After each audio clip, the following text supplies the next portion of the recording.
minasyaitonirrajim. Bismillahirrahmanirrahim. Alhamdulillahirabbil alamin wassalatu wassalamu ala asyrafil anbiya'i wal mursalin wa ala alihi wa sahbihi ajma'in. Insya-Allah saya akan menerangkan kepada anda semua berkenaan analisis surah Luqman terhadap beberapa ayat, iaitu bermula daripada ayat 6 hinggalah ayat ke-8 insya-Allah. Baik, bermula dengan surah Luqman ayat ke-6. وَمِنَ النَّاسِ مَنْ يَشْتَرِي لَهْوَ الْحَدِيثِ لِيُضِلَّ عَنْ سَبِيلِ اللَّهِ بِغَيْرِ عِلْمٍ وَيَتَّخِذَهَا هُزُوًا أُولَئِكَ لَهُمْ عَذَابٌ مُهِينٌ. Terdapat dua terjemahan yang saya gunakan, iaitu terjemahan Abdullah Basmih di bawah pimpinan Ar-Rahman dan juga terjemahan Ar-Riyadh, iaitu bawah terbitan Karya Bestari. Jika kita lihat pada dua tafsir ini, dua terjemahan ini, tapi secara umumnya saya nak ceritakan bahawa surah Luqman ni dia berkisahkan tentang bagaimana Luqman mendidik dan menasihati anak-anaknya. Itu antaranya lah dalam surah Luqman ini.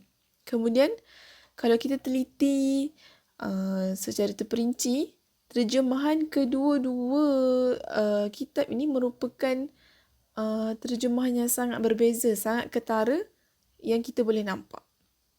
Jadi pada pandangan saya, terjemahan ayat ke-6 dalam surah Luqman ni, Abdullah Basmih dia menterjemah secara lebih mendalam, lebih tafsili dan berbanding Karya Bestari, berbanding terjemahan Ar-Riyadh yang menterjemah secara lebih ringkas, secara lebih mudah untuk pembaca sasaran memahami, tetapi masih menghala, iaitu masih menggunakan ayat yang membawa konteks ataupun bentuk yang sama.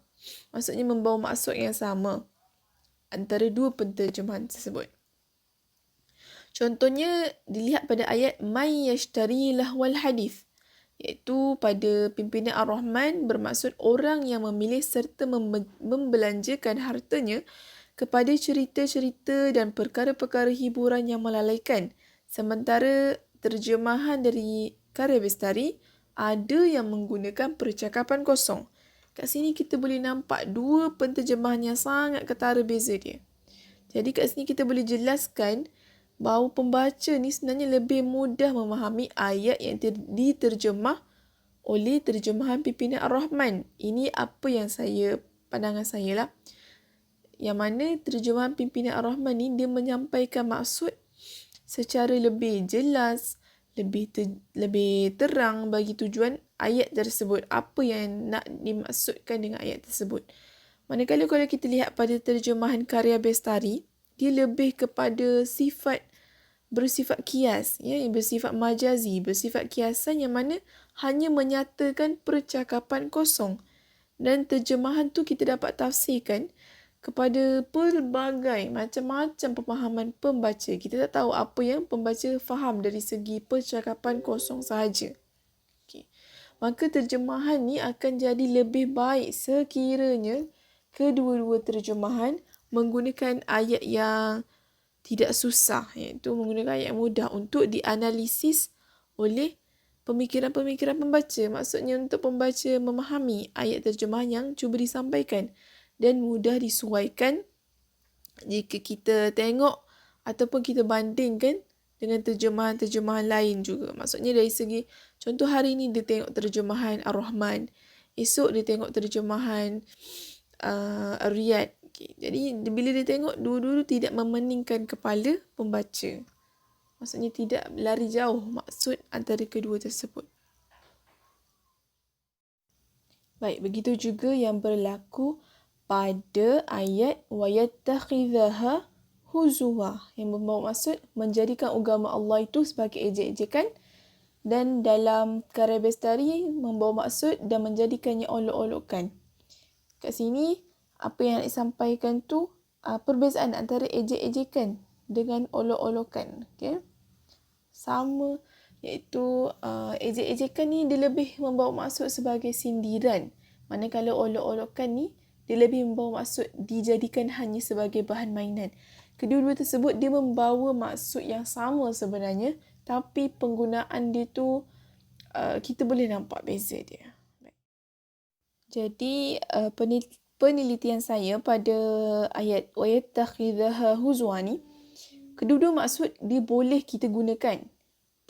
Dan memang kita tak salah erti bagi pemahaman keseluruhan ayat tersebut yang menceritakan tentang orang-orang yang mempermainkan agama, tapi walau bagaimanapun terjemahan tersebut bakal memberikan impak, memberikan kesan kepada pembaca lingkungan bawah umur untuk mengamati terjemahan tersebut, bermakna sama ada mereka faham atau tidak terjemahan yang cuba disampaikan.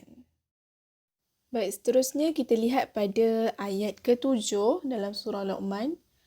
وَإِذَا تُتْلَى عَلَيْهِ آيَتُنَا وَلَّى مُسْتَكْبِرًا كَأَنْ لَمْ يَسْمَعْهَا كَأَنَّ فِي أُذُنَيْهِ وَقْرًا فَبَشِّرْهُ بِعَذَابٍ أَلِيمٍ. Terjemahan Abdullah Basmi dan juga terjemahan Ar-Riyad. Pada ayat ke-7 dalam surah Luqman ni, ayat ni bertemakan tentang orang-orang yang berpaling daripada ayat Allah Subhanahu Wa Taala. Jadi dalam terjemahan yang dilakukan oleh kedua-dua penterjemah, kedua-dua terjemahan secara rambang, secara umumnya disampaikan dalam bentuk yang mudah dan memang tidak berbelit, kita boleh faham. Sebab kedua-dua terjemahan ni dia menterjemah ayat ke-7 dengan menggunakan ayat yang menerangkan perihal keadaan semasa tersebut, iaitu perkataan berpaling di situ. Jadi penelitian apa yang saya boleh analisis di sini, terjemahan yang disampaikan dalam pimpinan Ar-Rahman ni sebenarnya lebih menarik untuk dibaca. Contohnya pada ayat fabashirhu bi'adzabin alim yang bermaksud maka bergembiralah, maka gembirakanlah dia dengan balasan azab yang tidak terperi sakitnya. Ayat yang digunakan dalam penterjemahan ni memberi kesan yang mendalam sebenarnya pada pembaca kalau kita betul-betul tadabbur. Sebab apa? Kerana perkataan terjemahan yang spesifik dan sarkastik.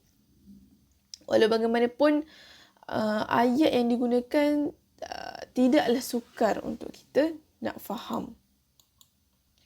Sementara kalau kita tengok pada terbitan karya Bestari, dia hanya menggunakan ayat yang mudah dan kita biasa baca. Biasa dibaca dalam mana-mana buku ataupun mana-mana novel. Maksudnya perkataan yang digunakan.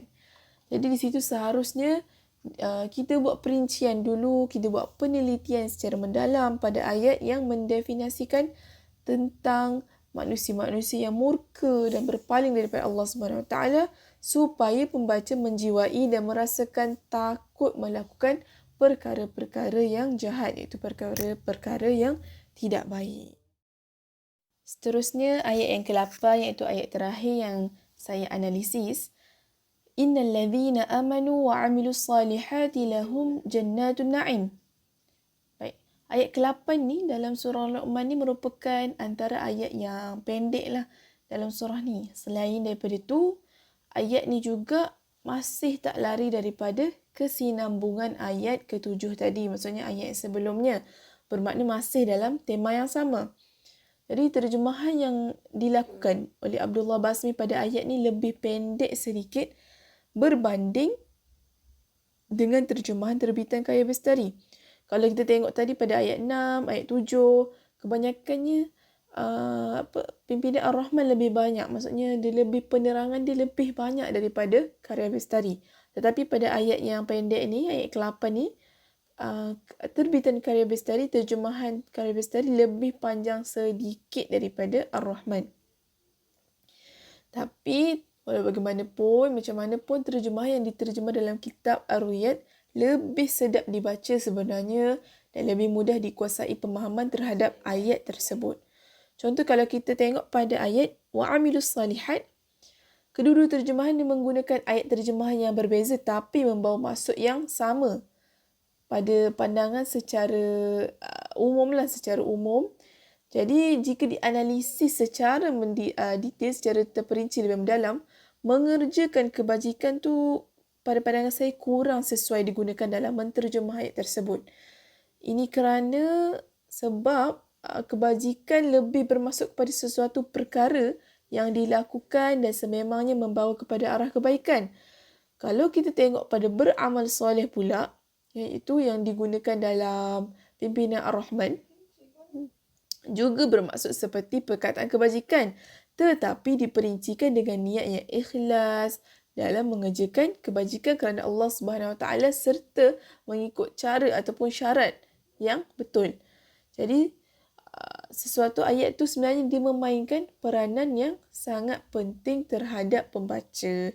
Jadi bila kita nak menterjemah sesuatu, kita akan cuba menterjemah sebaik yang mungkin supaya apa yang diterjemah itu memberi pemahaman yang baik kepada pembaca dan juga tidak membawa pemahaman yang berbeza lah, tidak berlaku perselisihan pemahaman.